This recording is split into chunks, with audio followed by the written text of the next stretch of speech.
नमस्कार दोस्तों, मैं ब्रजेश झलावा एक बार फिर हाजिर हूँ आपके सामने नया वीडियो लेकर। दोस्तों, हमने अभी पिछली क्लास में परसेंटेज निकालना आपको सिखाया था और बहुत ही इजी तरीके से हम लोगों ने सिखाया था कि आप किस तरह परसेंटेज के क्वेश्चन कॉम्पिटिटिव एग्जाम में आते हैं और हम उन्हें किस तरह से आसानी से हल कर सकते हैं। लेकिन कुछ लोगों का कहना है कि उन लोगों को बेस क्लियर नहीं है, इस कारण वो उसे अच्छे तरीके से समझ नहीं पाए। तो दोस्तों, आज आपको परसेंटेज का बिल्कुल बेसिक फॉर्मूला हम लोग सिखाएंगे कि किस तरह से आप किसी संख्या का परसेंटेज मूल संख्या आप निकाल सकते हैं। दोस्तों, केवल एक ही फॉर्मूला है और उस फॉर्मूले के माध्यम से आप तीन तरह की चीजें ज्ञात कर सकते हैं और शायद परसेंटेज इससे सरल आपको सीखने के लिए नहीं रहेगा कि एक ही फॉर्मूले से आप पूरी परसेंटेज संबंधी समस्या हल कर सकते हैं। तो दोस्तों, वीडियो शुरू करने से पहले अगर आप हमारे चैनल पर नए हैं तो हमारे चैनल को लाइक और सब्सक्राइब जरूर कीजिएगा। और अगर आपको वीडियो में लगता है कि कोई आपको कमी रह गई या आपको समझ में नहीं आया है या आपकी कोई समस्या है तो हमें कमेंट बॉक्स में कमेंट कर जरूर बताइए। हम उस समस्या के लिए भी आपका एक वीडियो तैयार करेंगे जो आपकी समस्या का हल करेगा। तो दोस्तों, शुरू करते हैं आज का वीडियो। हम देखते हैं कि किस तरह हम एक ही फॉर्मूले से परसेंटेज की सभी समस्याओं को हल कर सकते हैं। तो दोस्तों देखिए, तीन लेटर हम लिखेंगे एक्स, वाई और जेड। सबके जाने पहचाने अक्षर है ये हमारे अल्फाबेट में। आप देखिए, x का y% z है। बहुत ही इजी है दोस्तों, फिर से देखिए, x का y% z है। अब इसको हम किस तरह अलग अलग संख्याओं से हल कर सकते हैं। अगर जैसे कोई मान लिया आता है कि 80 का 20% कितना है। क्वेश्चन आपको जाएगा कि 80 का 20% कितना है। दोस्तों, कुछ नहीं करना है, आप लोगों ने बोर्ड मास रूल पढ़ा है और परसेंटेज का मतलब भी आप लोग समझते हैं कि परसेंट का मतलब होता है प्रति। ये समझना बहुत ही जरूरी है। दो चीजों से बना होता है प्रतिशत, परसेंटेज यानी कि प्रति धन शत बराबर प्रतिशत। दोस्तों, ये बात अगर आप समझ गए तो आपका आधा परसेंटेज संबंधी जो भी समस्या है सब हल हो जाएगी। प्रतिशत नहीं, परसेंटेज यानी कि प्रतिशत दो शब्दों से मिलकर बनना, एक हमारा होता है प्रति और दूसरा होता है शत बराबर प्रतिशत। तो किस तरह से निकालते हैं, जब भी कोई आप लोगों ने देखा होगा कि हम लोग कहते हैं कि 2 रुपए प्रति किलो यानी कि 2 रुपीज पर केजी। पर का मतलब होता है कि बटे में, पर यानी कि अपन इसको हिंदी में लिखेंगे तो 2 रुपए प्रति किलो। हिंदी में हम इस तरह से लिखते हैं और इंग्लिश में लिखते हैं 2 रुपीज पर केजी यानी कि 2 रुपए प्रति किलो। इस तरह से लिखते हैं। तो प्रति का मतलब होता है बटे में और शत का मतलब होता है 100। दोस्तों, मैं एक बार फिर बता दूं आपको, प्रति का मतलब होता है बटे में और शत का मतलब होता है 100। अपन जब भी बात करते हैं तो बोलते हैं शत प्रतिशत यानी कि 100%। शत का मतलब होता है 100 100 और प्रति का मतलब होता है अपॉन में यानी कि बटे में। तो बहुत ही इजी है। अब देखिए, ये हमारा सवाल था कि 80 का 20% कितना होता है। इस तरह के क्वेश्चन हमारे आते हैं तो इसको हल करेंगे। हम लिखेंगे 80 का मतलब होता है गुणा, यहाँ पे 20 और प्रतिशत का मतलब होता है प्रतीक। मैंने आपको बताई थी, प्रति मतलब बटे में और शत का मतलब होता है 100। ये देखिए, एक जीरो से एक जीरो कट जाएगी और एक जीरो से एक जीरो कट जाएगी। इसका कितना हो जाएगा हमारा 8 × 2 यानी कि 16। यानी कि अगर हम लोग देखें कि 80 का 20% कितना होता है तो हमारा आंसर हो गया यहाँ पे 16। 80 का 20% 16 होता है। दोस्तों, ये वैल्यू मैं लिख रहा हूँ 16, इसको याद रखिएगा क्योंकि एक ही चीज से हम लोग कई तरह के सवाल हल करेंगे। अगर यहाँ पे अभी हमने निकाला था कि 20% कितना होता है, लेकिन यदि यहाँ पे कोई बोलता है कि x का क्वेश्चन यदि आपके पास है 80 का कितना प्रतिशत 16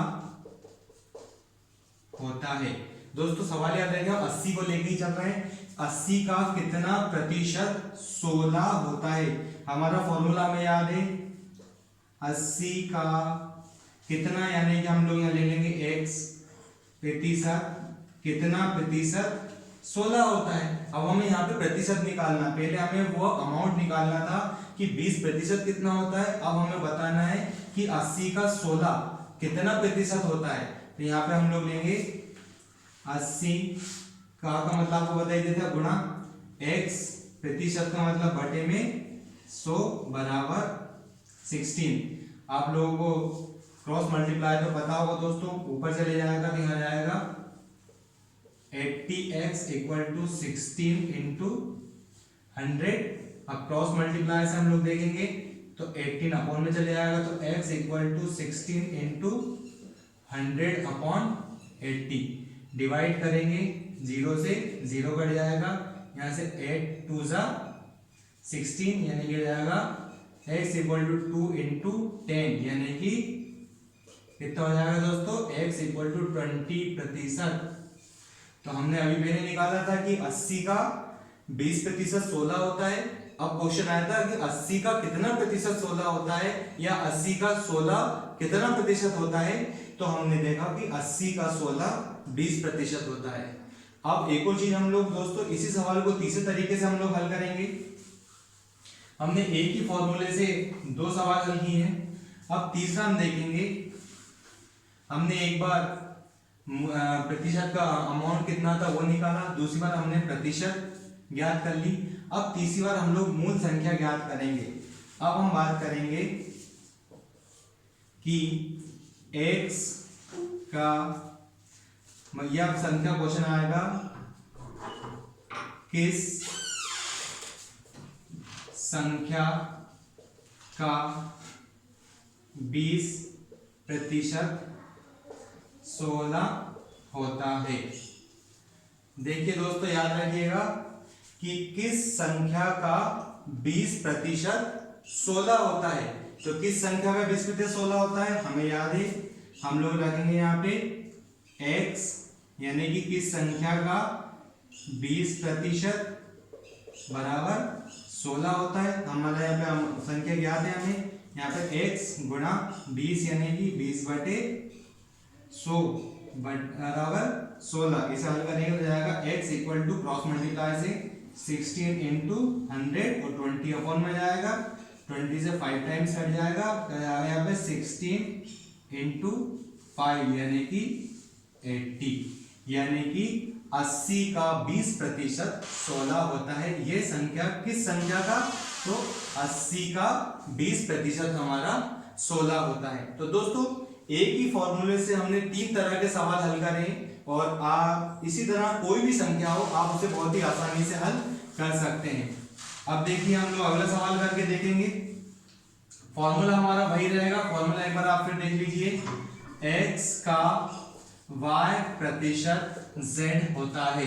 कोई भी संख्या आप ले लीजिए, यदि आपसे कोई बोलता है कि 250, अगर कोई बोलता है कि 50%, तो हम लोग साधारणतः समझ ही जाते हैं कि 50% का अर्थ तो डायरेक्ट आधा करना होता है। लेकिन यहाँ पे 250 का अगर मैं यहाँ पे 25% निकालने को कहूँ कि 250 का 25% कितना होता है, तो बहुत इजी दोस्तों, आपको पता है कि 250 का यानी कि 25% का मतलब होता है बटे में 100 बराबर हमें फाइंड आउट करना है। यहाँ पे हम निकालेंगे, यहाँ पे देखिए हम किससे संख्या कट सकती है हमारी 25 से काटेंगे तो 4 टाइम्स आपका 100 कट जाएगा।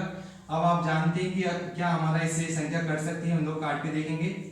छोटी छोटी संख्या से काट के 2 से काटेंगे, 2 1 जा, यहाँ पे 2 2 जा 4 हो गया, 2 1 जा 2 और 2 2 जा 4 और 2 5 जा 125। तो हमारे कितना हो गया 125/2। अब इसको हम लोग काट के देखें, इसको जब हम डिवाइड करेंगे तो कितनी बार कट जाएगा, 2 6 जा 12 यानी कि 2 छंके 12 और कितना बचा यहाँ पे 2 दूनी 4 बचा 1 दशमलव आएंगे तो 5, यानी कि 250 का 25% कितना होता है दोस्तों हमारा 62.5। बहुत ही आसान है दोस्तों, एक ही फॉर्मूले से इसी को अगर हम लोग आगे बढ़ाएं कि अगर 250 का कितना प्रतिशत, इसको अगर हम लोग यहाँ से हटा देते हैं कि 250 का कितना प्रतिशत 62.5 यानी कि 62.5 होता है। आपको कुछ नहीं करना है दोस्तों, यहाँ पे परसेंटेज आएगा, इसके अपॉन में 100 आएगा, ये आप हल करिएगा। और हल करने को आपको कितना समय लगा इसका कमेंट्स बॉक्स में कमेंट्स कर जरूर बताइएगा कि आप कितनी जल्दी इस तरह के सवाल कर सकते हैं। दोस्तों ये फार्मूलाज है और इन फार्मूला को अगर हम लोग याद रखते हैं तो फार्मूला याद होने के साथ साथ हम लोग समय को बचा सकते हैं। होता ही है दोस्तों कि जब भी हम लोग कॉम्पिटेंस एग्जाम देते हैं तो सवाल तो हम लोग सबको आते हैं, जो भी प्रॉब्लम्स है जो सम्स है जो सवाल हमारे एग्जाम पेपर में आते हैं हमें आते हैं, लेकिन समस्या आती है हमारे पास टाइम कंज्यूमिंग, हम लोग समय पे सवाल हल नहीं कर पाते हैं, इस कारण हमारा पेपर छूट जाता है। और उसका एकमात्र कारण बनता है कि हमारे पास शॉर्ट ट्रिक नहीं होती है या हम लोग हल करने में इतना ज़्यादा समय लेते हैं, एक दबाव हम पे रहता है। तो इस तरह से अगर आप प्रैक्टिस करेंगे और प्रैक्टिस कर करके आप सवालों को देखेंगे तो हमारा एक कॉन्फिडेंस लेवल बढ़ता है और हम उसे बहुत ही आसानी से कर सकते हैं। एक बार फिर दोस्तों मैं इसी सवाल को दूसरे तरीके से करके आपको बताता हूँ। अक्सर क्वेश्चन जो आते हैं वो मूल संख्या को लेकर आते हैं कि क्वेश्चन आपका रहेगा किस संख्या का 15% 40 होता है। दोस्तों क्या है क्वेश्चन हमारा, किस संख्या का 15% 40 होता है। तो हम लोगों को पता है ये हमारी क्या होती है, यहाँ पे मूल संख्या होती है, जो किस संख्या का मूल संख्या होता है ये उसका प्रतिशत होता है और ये हमारा प्रतिशत भाग होता है कि किस संख्या का कितना प्रतिशत हमारा उसका भाग है।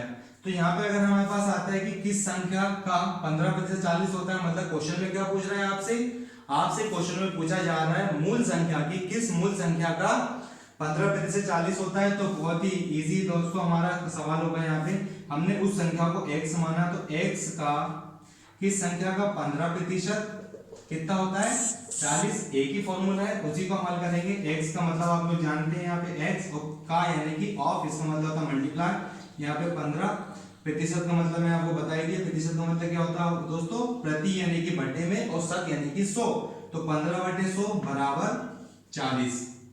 इसको इजी बहुत इजी हो गया हल करना हमारे लिए, ये क्रॉस मल्टीप्लाई से ऊपर चले आएगा ये नीचे आ जाएगा तो ये आएगा 40 ×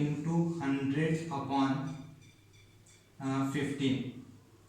तो दोस्तों इसको हल करेंगे, कैसे करेंगे हम लोग इसको, पहले 5 से काटेंगे, 5 3 यानी कि 5 3 15 और 5 8 14, यहाँ हो जाएगा आपका 800, मल्टीप्लाई करेंगे तो 800/3, इसको अपन डिवाइड करेंगे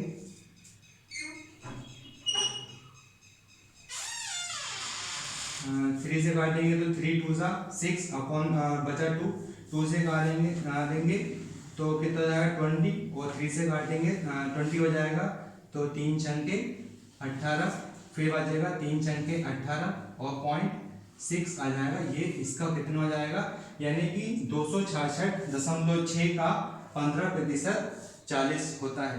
तो दोस्तों ये वीडियो आपको कैसा लगा हमें कमेंट्स करके जरूर बताइएगा और इसी तरह वीडियो हम लोग आपके लिए लेकर आते रहेंगे। और अगर आपको वीडियो अच्छा लगा है तो चैनल को लाइक सब्सक्राइब और शेयर जरूर कीजिएगा। और यदि आपको कोई प्रॉब्लम मन में है और आपको लग रहा है कि इस तरह से और हमें समझाया जाता तो आप निश्चित तौर पर हमें कमेंट्स करके बता सकते हैं। Thank you.